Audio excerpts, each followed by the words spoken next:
I want to say hello to everybody, and I hope that you guys are having a great day.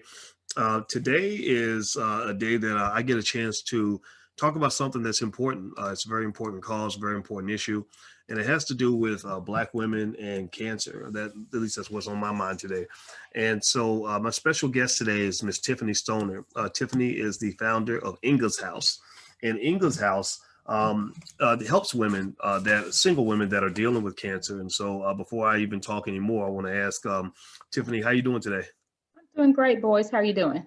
I'm doing very well, very well. And so, so with, so let's just start jumping in this conversation. Now you are from Louisville, Kentucky, which is where I'm from. That's where Breonna Taylor, was killed. And so there's a lot of attention on Louisville and also with health right now, with health, especially in our community, that's come under the radar, but only in certain areas, right? There's other Right. areas that seem that they could use more attention.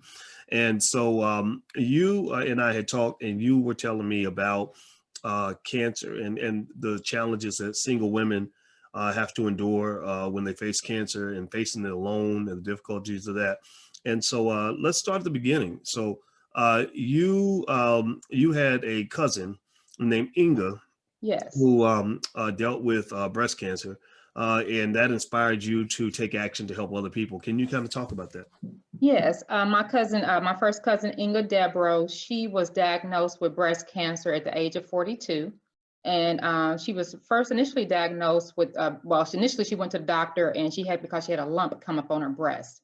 And during that time, the first initial appointment, they just said, oh, here's some antibiotics. It's nothing, come back later, come back a couple of weeks if you're not doing any better. Well, before she can even come back to the follow-up appointment, another lump appeared instantly. It was not like a gradual lump. It just appeared overnight.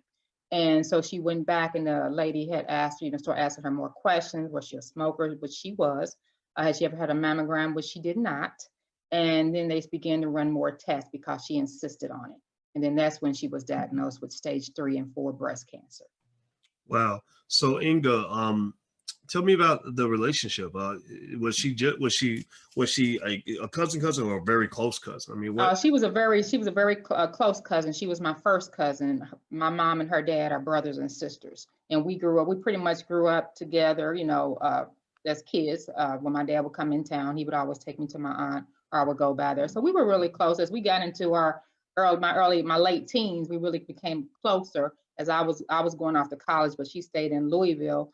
And just, close, I was pretty much the confidant. I'm the social worker of the family, pretty much literally.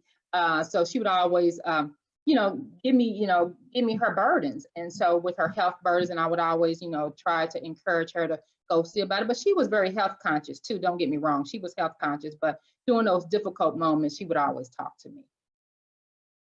Well, the interesting thing is that, I think sometimes all of us, because we get into either the strong Black man or strong Black woman mode, where we feel like we have to stay there like that all the time, we don't think about our health. We don't Right. go to the doctor, may not get our checkups. We may say, oh, it'll be okay. I'll just will it away, whatever it is. So it almost sounds like she might have challenged or struggled with some of that too. Just, if you are a single woman, I imagine that's a difficulty. What do you think? Yeah. Yeah, I think, for the most part, she took, her physical, but not like a mammogram. I think at that point at 42 years old, I think I might have took mine maybe like at maybe 40, you know what I'm saying? But that's not your forefront, sort of taking your mammogram, especially if cancer is not really showing up at that time in our family. Now it's showing up more prevalent. However, I just think, we get busy. Everybody gets busy. You feel that little soreness or something like, I keep having this, but oh, it's maybe nothing. I was at the gym or I was lifting too much weight. You just kind of make excuses and, put it off. But I'm learning the more I get, the older I get, is that we need to really take every little change in our body more seriously. Mm. Yeah, especially as we get over the age of 40, I imagine. Absolutely. Yes. Yes. Yeah, so everybody who just came in, I'm speaking with Miss Tiffany Stoner. We're talking about Inga's House. Inga's House is a nonprofit organization that Miss Stoner founded to honor her late cousin Inga. What was Inga's last name, by the way? Inga Debro. Inga, Debro. Inga Debro, and that's Debro. Is that right? Yes, that's correct. And it rather than just allowing the grief. What I like about what you did with Inga's house is, Tiffany, is, you had this tragedy, and you Yes. turned this into something that will benefit so many other people. So Yes. go ahead, please. Yeah, I was just going to say, absolutely, absolutely. When you shook with grief like that early, young loss, you want to do something with it. You want to channel that energy, other than just be complacent and just dwell in that grief, right? And so, actually, initially, I started out, what can I do? My question was, what can I do in her honor? What would any young woman need to know? And I came up with, actually, Beautiful Know Your Worth for girls camp, all girls camp for self-esteem camp. And then as I kind of maneuvered through the camps, I did three different camps, but Beautiful Know Your Worth was in her honor. I started thinking about it. I said, well, you know what? I want to do more for the women battling cancer. And then I just started putting the ideal together, putting it in writing, actually just kind of writing it in my journal. And I just love to journal. And so I just started putting it in my journal, just talking to my Heavenly Father. And from there, actually, boys, I was in a car accident, 2 car accidents within a week, April of 2019. I had a major concussion and I was healing. I had a lot of sensitivity going on. So my doctor told me to go into the woods and heal, and that's where I found myself speaking and journaling and writing. And it was just the Holy Spirit was like, hey, let's move forward. And I just started moving forward with it. And I'm telling you, this was happened pretty much immediately. Everything just kind of fall into place. Well, what's funny, Tiffany, is as you tell the journey of how you started Inga's house, it really makes me think about just how the circle of life really works. That when you think about, for example, if something dies and it goes into the ground, that becomes fertilizer to grow something else, right? Even something as that is as unthinkable or as uninteresting as the waste that comes from our bodies can be used to fertilize something else. So it almost seems to me that that there's no such thing as a pure negative or a pure tragedy or pure waste. It's there's always something on the other side, and you have to do that journey to go to the other side. So when I hear you speak, and I can tell you are a woman that has tremendous spirituality. You are a person that has tremendous reflection, and also you cared about Inga as you care about the world. It almost sounds to me like your spirituality and your reflection led you down a pathway where you were able to get to the other side of that dark tunnel. Yes, it led me to my purpose. Tell me more about that. Talk about that in terms of finding purpose and how that felt for you. Yeah, it was so much joy. I mean, when you when you talk about spirituality, you want to be obedient, right? And we all want to find our true purpose. And I thought I was living in my purpose. Doing social work for 25 years, helping families and kids consistently, working in my church, and I thought I was doing it. But when I came on this journey with Inga and seeing, her struggle, seeing her argue with insurance companies, seeing her trying to maneuver with resources and financial resources and just medical resources and the best doctors, I come to find, you know what? I can use all the skills, my innate abilities, my educational background, my desire to help people and change lives. I can use all this with this. And so when I was thrust into this, I was like, okay, God, I'm using it all. I'm using it all for your good. And what I am lacking, you're going to provide. And that's what he did. Well, everybody who's watching, I'm speaking with Miss Tiffany Stoner. She is the founder of Inga's House. Inga's House is a nonprofit organization that was founded in memory of her friend Inga Debro, who died from breast cancer. And this organization, it's in my home city, Louisville, so I am feeling attached to that for a lot of reasons. And also, if you love Black women, a woman, any woman in your life, any woman, yes. But I'm gonna tell you the truth. But I'm a fan of Black women. I can't. Me pretend. too. I'm a Black woman. There we go. It's okay to be Black, and But I think if you care about this, then you have to really say and act and do things that are consistent with how you feel. So everybody watching, first of all, please hit the thumbs up button, hit the share button, hit the subscribe button. Please share the story with anybody that you know that can benefit from it. Also, you can make a donation to Inga's House. Inga's House, INGES. It's in the chat. INGES, ingashouse.org. Ingashouse.org. Did I get that right? Yes, you did. Yes. Yeah, so I'm gonna make a donation. I'm gonna go right there right now, right after we get done, Tiffany. I'm gonna go there and make a donation, and I hope others that are watching will follow suit. Because we gotta support our sisters that are dealing with this. I mean, what really got to me, Tiffany, about Inga's House and how you created it was cancer's bad enough, right? Cancer's, Yes. I mean, I hate cancer. My late grandmother, they took her. My father, his cancer. I just can't. I mean, cancer it makes me so mad. I did not. I ain't gonna lie. When they had the vaccine for the corona stuff, just like that, I was like, Yes. y'all been working on cancer for 60 years. Can't y'all fix that too? Since we Yes. had it, why don't we throw that Yeah. in there? But that's neither here nor there. So cancer itself is bad enough, but dealing with it as a single woman, that part is something I don't think people reflect on that enough. Like No, my late definitely not. grandmother. Yeah, my late grandmother was a single woman who she she got married at 15 and divorced at 17. And she had all her kids, and raised 5 kids by herself. Mhm. And it was just, I mean, when you talk about that stereotypical strong black Yes. grandma, I mean, she checked every box, right? And I consider it to be a compliment. My grandmother, we named the Black Business School.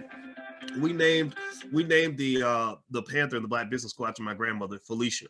That's how I Okay. keep her alive. So Felicia's Yes. always guarding over me when I'm talking. Mhm.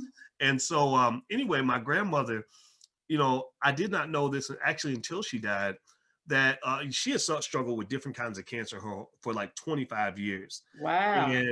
And here's the thing. A lot of the strongest women, they're trained early to kind of suffer in silence, you know, Absolutely. and my grandmother did Yes. that. Yeah, I Yes. did, because I heard stories later about how years ago she had cancer and had to would go get her chemotherapy and then would go to work, and nobody even knew she was going to get chemo. You My know, aunt, yes, did the same thing. Yes. Really? Can you Mhm. speak to that? Just like, because I like the fact that this organization is specifically focused on the challenges of single women dealing with this, because I think that's a whole nother challenge in itself. It is, it's definitely a whole nother medical need in itself. Absolutely. I'll say the same thing as I was just mentioning about my aunt, my mom's sister, her oldest sister. She battled cervical cancer. Nobody in the family even knew she had it, you know, until it was until she had went through all her chemotherapy, all her treatments. Now, I will tell you that it came back after 28 years later, it came back and it took her out within 6 months. And we knew that time around, she shared it and she was like, well, hey, I'm not going to do any more. I'm not going to do chemo. I know what I felt like the first time around. But remember, the first time around, you were by yourself and you chose not to tell anyone, right? To be a support system. And you might not would have had that much trauma had you reached out and told somebody. You didn't have to walk it alone, right? And so this last time when she came back, of course we were there, but it was stage 4. It was stage 4. Came returned, and she was given 6 months to live, and she literally left out of here in 6 months. So this cancer thing is really important to me. Matter of fact, right now my second aunt is in transition now, battling cancer. My brother-in-law has multiple myeloma, and my uncle has lung cancer, and they all live in the Louisville area. So when we talk about other issues, well, I'm thinking about environmental issues as well, especially in Louisville, Kentucky. I can just tell you start naming people that are battling cancer. And I'm concerned about that, let alone just a single woman battling cancer, but environmentally, what's in the foods, what's in our environment, all the chemical plants, all these things are becoming factors that we really need to address in our community.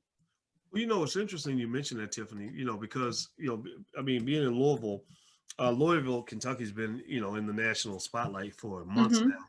And because of a Black woman, Breonna Taylor, and what she went through. And and what I think is good about the conversation with Inga's House and things like Black women and cancer is I think it actually allows us to really get into a conversation where we go from, Black Lives Matter to all Black Lives Matter. You know, Yes. not all lives matter. I ain't doing that. but Right. all Black lives matter, meaning that Yes. that there are so many women in our country that are just going through all kinds of things, and I think that it's very important, especially any men that are watching. I think it's important that we take a step back. You know, because I do believe that some of that, when they talk about, you know, male privilege and stuff like that, so some of that is there Hmm. in that I've noticed that the women in my life tend to pay more attention to how I'm doing than the men in my life pay attention to how the women are doing. And Absolutely. And you that, know, and that becomes a double-edged sword too, right? Because then we have that independence up that is not we're conditioned to worry about others in our lives versus ourselves, and we're putting ourselves on the back burner and we're suffering. And I believe that is why the numbers as far as in our health, the percentages increases when it comes to Black male women. But I think that's part of it. yeah, well, you know, and I think that what it is that's interesting too is you know, I don't think I mean, when I've thought about times where I have not been able to be as sensitive or as I should be, I don't think it's always just because you know, somebody's trying to be a bad person. Sometimes you just, you know, I men, we have to learn how to be nurturers. We're not, it doesn't naturally come as part of who we are.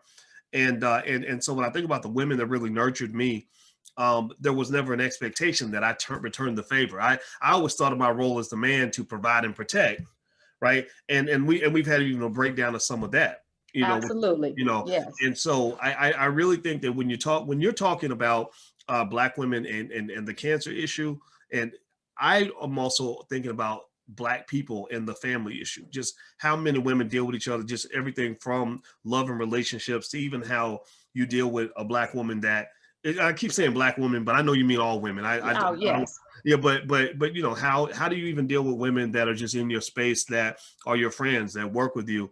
And I think little basic things, like I started really tuning myself in to doing basic things like listening more, just checking in on people. Yes. Understand, I'm gonna tell you the truth.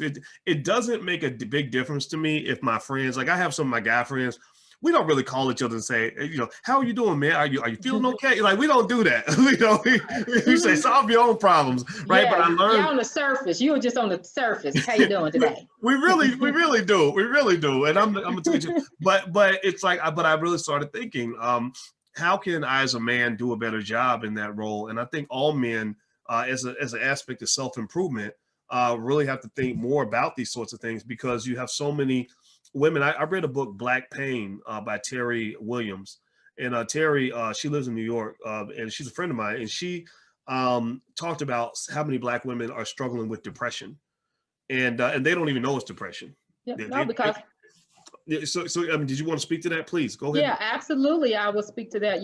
My girlfriend, she's a counselor, a therapist as well. And we talked about just, this whole myth of we have to be strong. We have to have our capes on at all times, at all costs. And from that, we don't always recognize those signs of depression. We think, oh, we're withdrawing right now. We're tired. We want to, we're trying to rekindle, get the energy back up. But it also could be that you're start battling some depression, some anxiety kicking in. We're overloaded. We're multitaskers by nature, right? For us females. And we tend to just do, and we can handle that. But it's sometimes we must say, okay, when is enough is enough, and to take care of ourselves and give ourselves permission to do so. To say, hey, I need some help in this area, and I'll use my village.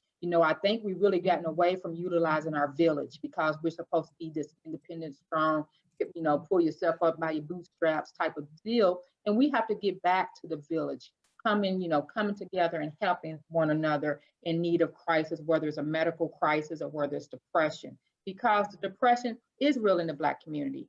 And as a social worker, I see it all the time. I see it in the kids that I work with in the elementary school. And we just really need to say, okay, recognize the signs. Know if you're being withdrawn, you're not wanting to do some of the things that you usually enjoy, or you're not wanting to just kind of go out and be out and things normally do. You have anxiety, you might have the blues, you might say, oh, you know what, it was loss, it was grief. But after a certain period of time, you need to seek medical professional, and it's okay for that. It's okay to talk to somebody, to say, you know what, I'm going through this divorce. I had some, this is a loss. It was a grief. I'm battling this, I'm not in a good place right now. And then to go talk to someone, or, you know what, I just had this miscarriage, and I'm not in a good place. Go talk to someone. Or, I've got this illness, and, it's hurting me because I've been so independent, and I'm such a go-getter, and I kind of my own business, my own affair, but I'm not in a position to do this right now. And it's taking a toll on me mentally and physically. Go talk to someone. And I think, we often just say, you know what, I'm going to pray about it. Don't get me wrong. I love God more than anybody. You understand what I'm saying? But at the same time, I need to go talk to somebody, and I need to understand that and know that it's okay. Well, I like that. And everybody who just tuned in, I'm talking to Tiffany Stoner. We're talking about single women and cancer. And Tiffany, in honor of her friend Inga Debro, started Inga's House, which is a nonprofit organization for single women battling cancer. So what I'm specifically doing is I'm specifically asking you, those who are watching, to go to ingashouse.org. It's spelled INGE, ingashouse.org, and make a donation. I'm going to go make a donation. I hope that you'll do the same thing. And I think that it's very important that we have these conversations. So do me a favor, hit the thumbs up button, hit the share button, hit the subscribe button. I want to ask everybody in the chat to also do this. Give me a yes or no if you've had anybody in your family that you know of that has struggled with cancer, or either battled it or died from it. Say their name in the chat. Yes, please do. Say their name. Yeah, let's bring the ancestors back to life. Say the name of the person that died from cancer. God dang it, I'm getting emotional because I want to say my grandmother's name, Alicia, and I can't talk about my grandmother that much because every time I do, I start getting choked up. Yeah, I got you. Like, you know what I'm talking about? I can't. It's such a it's almost embarrassing to say that, because you try to be a big tough guy and everything. And I start talking about my grandmother, and I will mention her in different speeches. And every time I start saying her name or telling her story, I say, "Uh-oh, here it comes." And I'll be like, "Okay, I'm gonna start talking now." But in your quiet space, just let it flow and let it live on. Because at the end of the day, I had the most outstanding grandmothers. Cleta Brandon, she died from blood cancer. So say their names, because that is what's been our foundation. That's been our rock where we come from. There's no shame in it. We want their legacy to live on. And at the time, and that's what this is about, Inga's legacy living on. She was educating the community. She told her story. She shared every moment of her walk and her journey. So. All right. Well, I see some names. I want to say some names out loud, and I'm trying to say them. I'm not, because I just want Tiffany, in the crazy internet space that I'm in, if I shed a tear, I will get clowned on the internet big time. They gonna meme me. You're a Michael Jordan meme.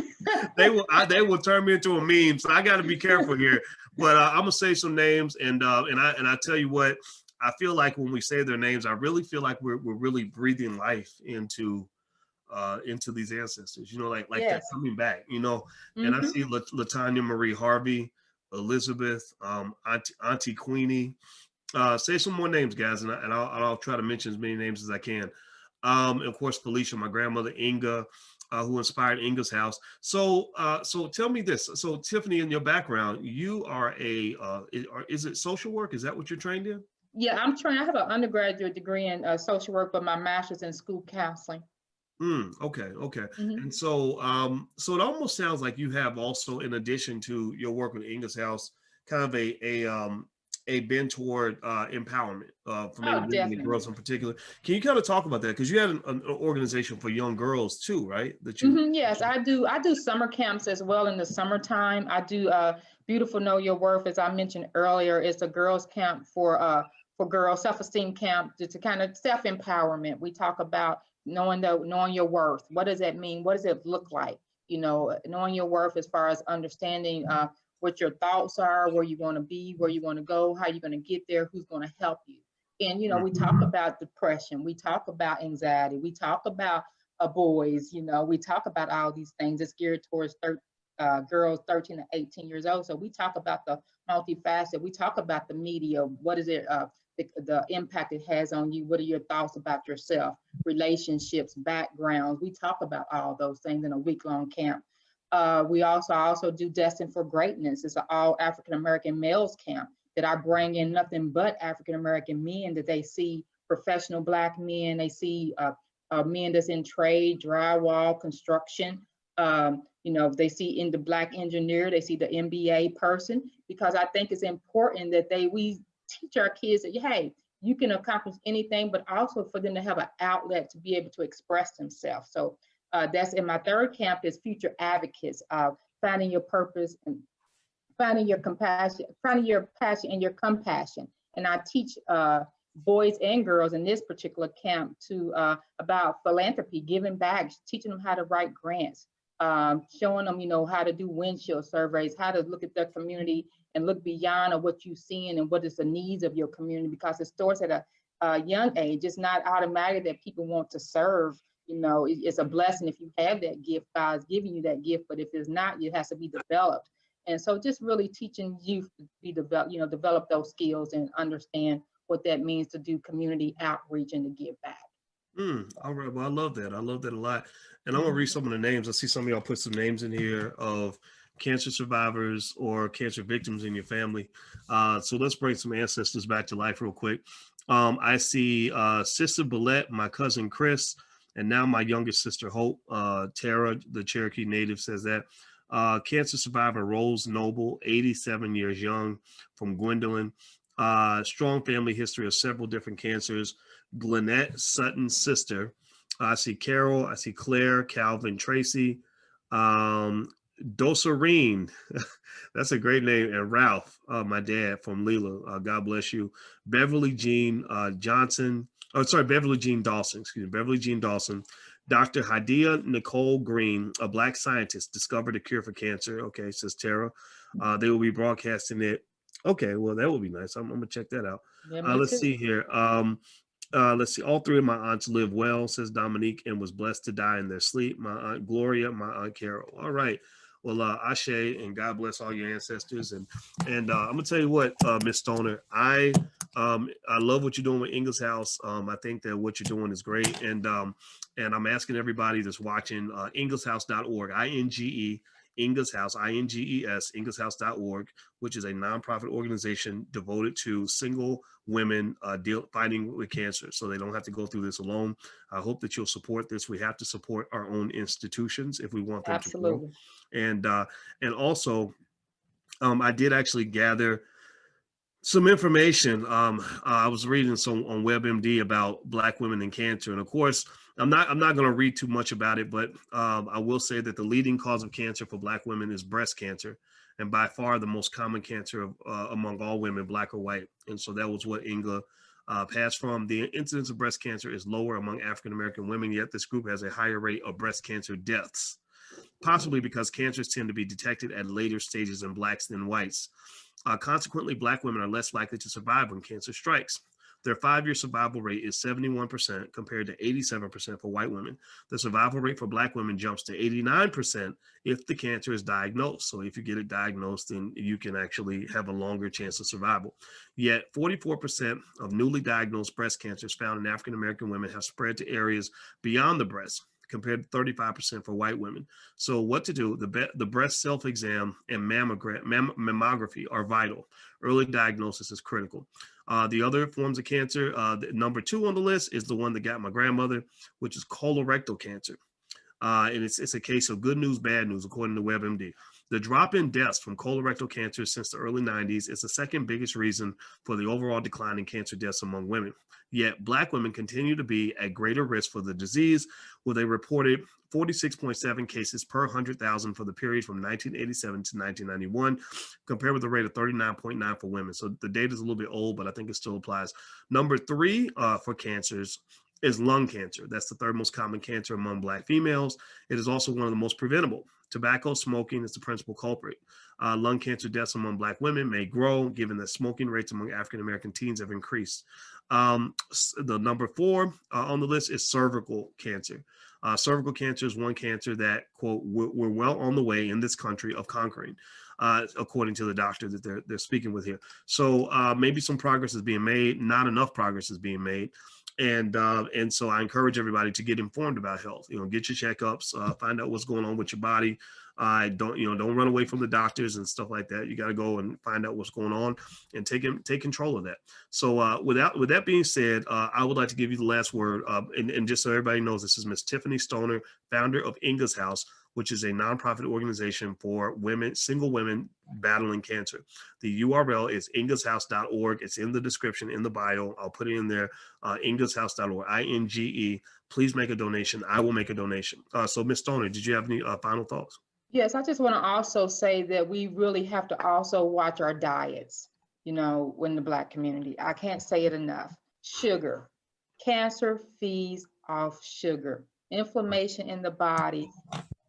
Sugar creates inflammation in the body. We have to make sure that we're on an alkaline diet. I can't stress it enough. Greens, veggie, you can have meat, but at the same time, you don't need too much meat. So I'm just going to tell you that our bodies are made to heal themselves. If we making sure that our body's intact on a cellular level, then we would do our body more justice. And so I know that it's hard, and sugars, it's one of those things we won't have sugars in everything. So, but if we do a better job with our diets as well and reduce our stress and exercise, we will be ahead of the game. And once again, prevention. Educate yourself. There we go. Wise words. I love it. Everybody, please join me in giving a digital round of applause to this Black woman who is doing something great with the world. She took the tragedy of her cousin's death and turned that into something that will benefit many people's cousins over time. Inga's House is the foundation is based in Louisville, Kentucky, the same city that Breonna Taylor died. And I'm from Louisville, so I'm very proud of Louisville. I'm wearing my Ballard High School. Yes, I see that. Yeah. So that's close to my heart too. But I'm gonna go make a donation now. I hope you guys will go to ingashouse.org, INGES, ingashouse.org, and just put something in the pot. Let's create our own institutions, and we have to do that. You guys know, you might know the cost model of freedom that we actually create. I don't talk about it much, but it's something we talk about a lot in the Black Business School, which is cost stands for, if you want to pay the cost for your freedom, cost stands for contribute, own, save, invest, target.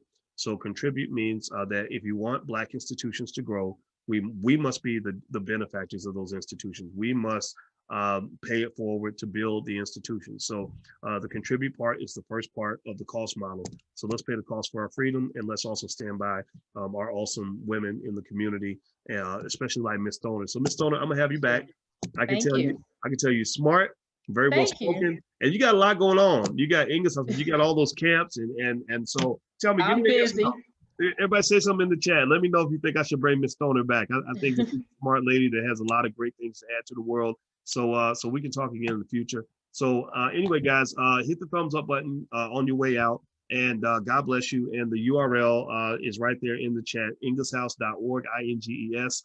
Please feel free to make a donation, and we are out of here. You guys have a great day, and we will see you soon. Take care. Bye-bye. Bye-bye. Thank you.